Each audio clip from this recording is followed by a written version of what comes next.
Welcome to Kiki's Talk Buffet. Let's talk it out. We often hear that the path to wealth is, well, simple. Work hard, earn your money. That's the usual advice, Right, right? right. Grind it out.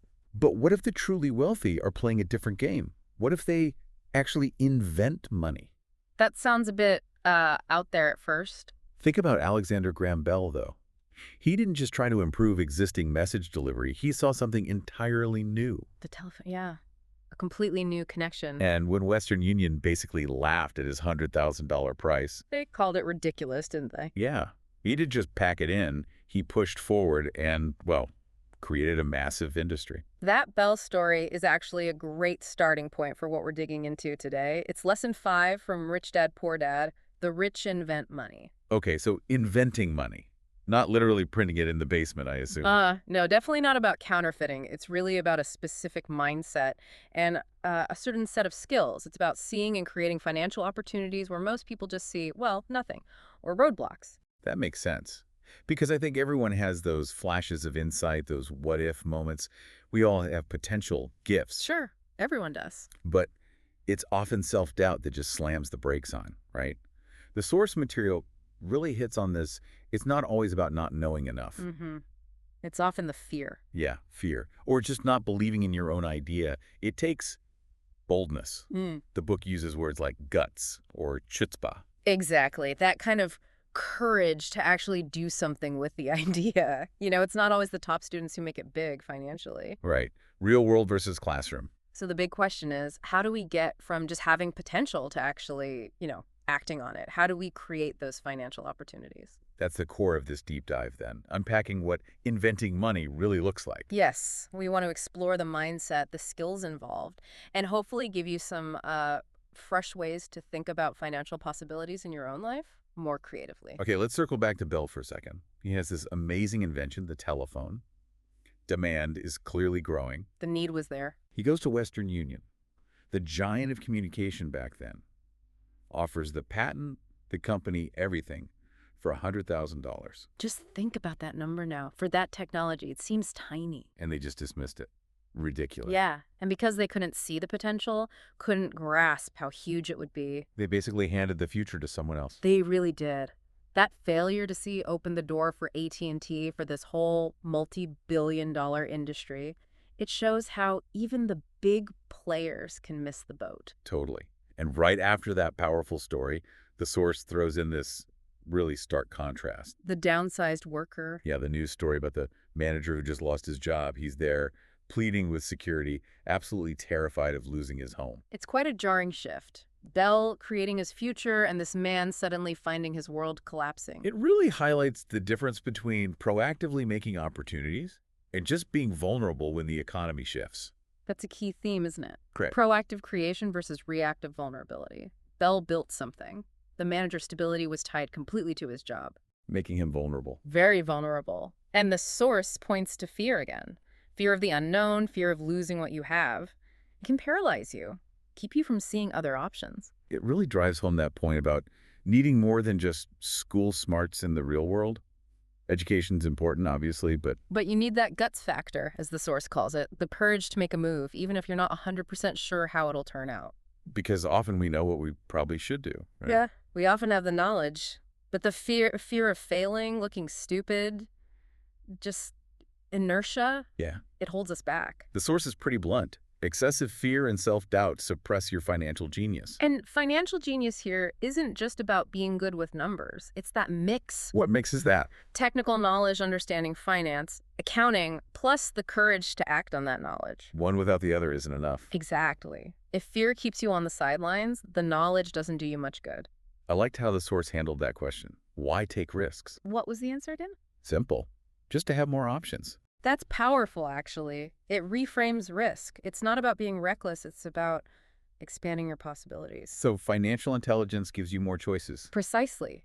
When you understand how money works and you have the confidence to act, you're not just reacting to circumstances, you can start to shape them. You see solutions where others just see problems. And the way wealth is created has changed dramatically too, hasn't it? Oh, absolutely. The source traces this evolution. 300 years ago, wealth was land. Right. The landed gentry. Then it shifted to factories, industrial production, think Ford. And now. Now it's increasingly about information, data, ideas. And information moves differently than land or factories. Instantly, Hmm. globally, no borders, which changes the whole game. How so? Well, the source notes this explosion of new millionaires, people who understand how to leverage information, but it also notes a widening gap, People being left behind. often because they're holding on to old ideas about wealth, about work, resisting change in this new information age. Adaptability is key. So how do you learn to adapt? How do you learn this new way of thinking? The source mentions a game. Cash flow. Yes, the cash flow game. It's designed specifically to teach these kinds of financial principles, Like what?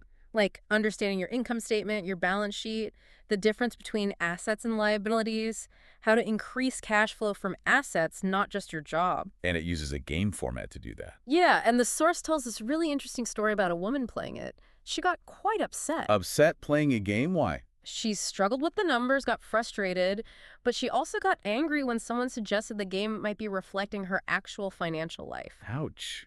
Like holding up a mirror she didn't want to look into. Pretty much. Her friend later revealed that after this woman's divorce, she realized they had very few real assets despite years of marriage. Lots of stuff, but nothing generating income. And the game brought that discomfort to the surface. Exactly. It showed her lack of financial understanding, which she felt ashamed of. Games can be powerful feedback tools, you know? They reflect your behavior, your blind spots, in a safe space. That experience really highlights the real-world impact of financial awareness, or the lack of it. Definitely. And it leads into another core idea from the source. This concept that money is not real. Okay, now that sounds really abstract. What does that mean? It means money isn't valuable in itself, like gold maybe used to be. It's valuable because we agree it is. It's a shared belief, a social convention. So if money is just an agreement, Then your mind, your ability to think, create, solve problems, make agreements, that becomes your most powerful asset for building wealth. not just your labor, but your thinking. Precisely. Think about stock trading. Millions, billions can be made or lost based purely on agreements, often electronically. No physical cash needs to change hands. It's all based on perceived value and information flow. Exactly. Hand signals in a trading pit, clicks on a screen. It's about agreements. Okay, to make this inventing money idea more concrete, the source gives a real estate example. Phoenix, early 90s. Right, the market was depressed back then. Lots of fear. And instead of the typical advice, save $100 a month, someone took a different approach. A more financially intelligent approach. Seeing opportunity where others saw risk. Saving is good, but it can be slow, and sometimes you miss bigger chances. So what happened? They found a house. Yeah, a house apparently worth $75,000, but it was in foreclosure, available through a bankruptcy attorney for just $20,000. Okay, but you still need $20,000. Ah, but they didn't use their own money initially. They got a short-term $2,000 loan from a friend, just enough to tie up the property. $2,000. Okay, then what? Then they immediately advertised the house. $60,000, no money down. $60,000. How does that work with no money down? They charged the buyer a $2,500 processing fee. That fee immediately paid back the $2,000 loan plus a $500 profit. Wow. So they controlled a $75K house, bought it for $20K, sold it for $60K, using basically none of their own long-term cash. Correct. And here's the inventing money part. The $40,000 difference between the $20K purchase and the $60K sale price. Yeah. That became a promissory note from the buyer, an IOU secured by the house. That note is an asset. $40,000 created on their balance sheet. Just like that, an asset created from a deal structure. Just like that. And that asset generated income, 10% interest on the $40K note, meant $4,000 a year in passive cash flow. And they did this more than once. But the source says they did 6 similar deals, created over $190,000 in assets, generating about $19,000 a year in income, often sheltered in a corporation. That's incredible compared to just saving. The source asks how long it would take to save $190,000 after tax. Yeah, or even just the $40,000 from that first deal. If you're paying, say, 50% tax, you'd need to earn $80,000 pre-tax just to save $40K. How long does that take? A long time for most people. And the return on investment in that first deal. Technically infinite, right. They got their initial $2,000 back immediately, plus profit. No money left in the deal. What if the buyer defaulted on the $40,000 note? That was seen as another potential opportunity. They could take the house back and potentially sell it again, maybe for even more. So it wasn't super complicated finance. No, the source emphasizes it was basic math and using standard tools like an escrow company to handle the paperwork. Just a creative application of financial principles. That Phoenix story really clarifies the source's definition of financial intelligence, having more options. Exactly. It's not about waiting for everything to be perfect, like waiting for all green lights on a long drive before you even start the car. You never get anywhere. Right. Sometimes you have to navigate the yellows, figure out the reds, be creative. Move beyond just work hard, save, borrow. Yes. Look at a situation and ask, how can I make this work better financially? That ability to find solutions, that's where luck often comes from. It's preparedness meeting opportunity. So what are the core skills needed for this financial intelligence? The source listed 4 technical areas. Right. First, accounting or financial literacy. You absolutely need to be able to read and understand numbers, financial statements. Makes sense. Can't play the game if you don't know the score. Second, investing. The science of making money, understanding different investment vehicles and strategies. Okay. Third, understanding markets, the science of supply and demand. Why do prices go up or down? Bell saw demand.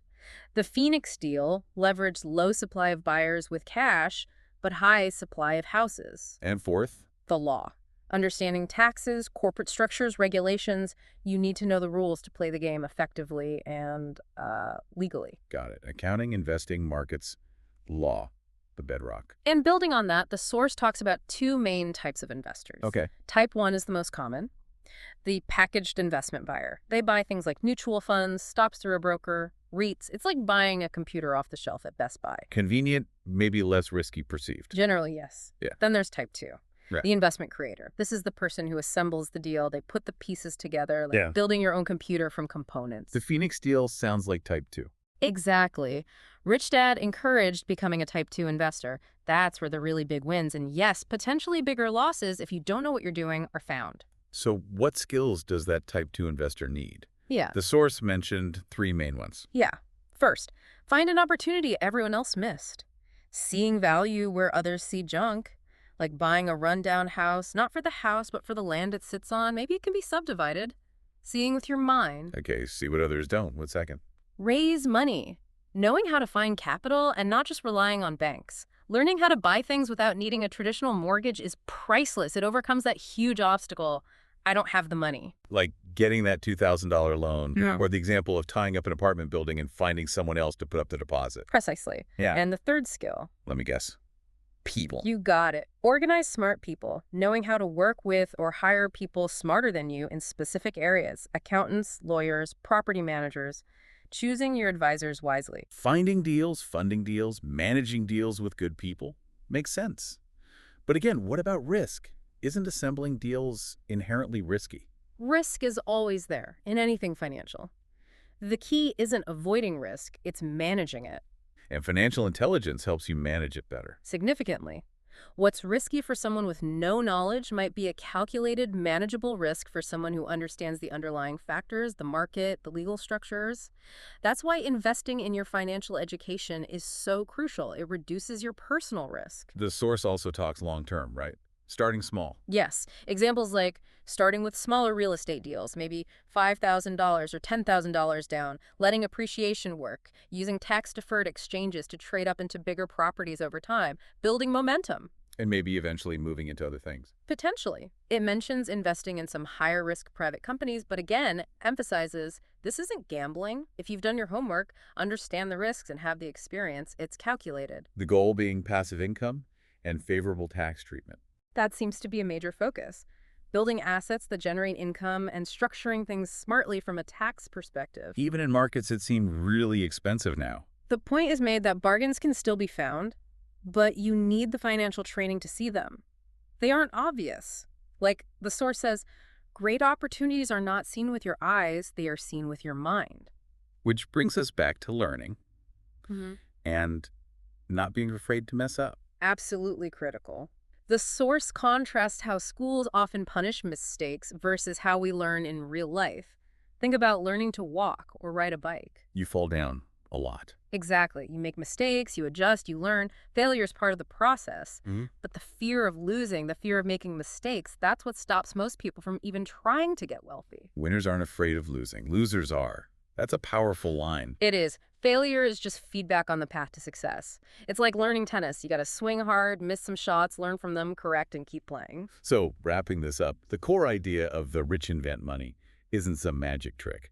No, it's a practical combination of financial intelligence, those skills we talked about, plus boldness, creativity, and problem solving. Seeing opportunities others miss and having the know-how and the courage to actually do something about them. It really boils down to developing that financial literacy, understanding markets and the law, and shifting your mindset from just being a consumer of investments to potentially becoming a creator of them. So, a final thought for everyone listening. Instead of just seeing the financial world as fixed, as something that happens to you, Start thinking about how you might begin to invent your own possibilities, even small ones. how can you start to cultivate your own financial genius? What opportunities might you be overlooking? It's an ongoing journey of learning. Keep exploring, keep questioning, keep developing that financial intelligence. Every topic's got a taste, so like, share, and subscribe now. Your next plate's coming soon.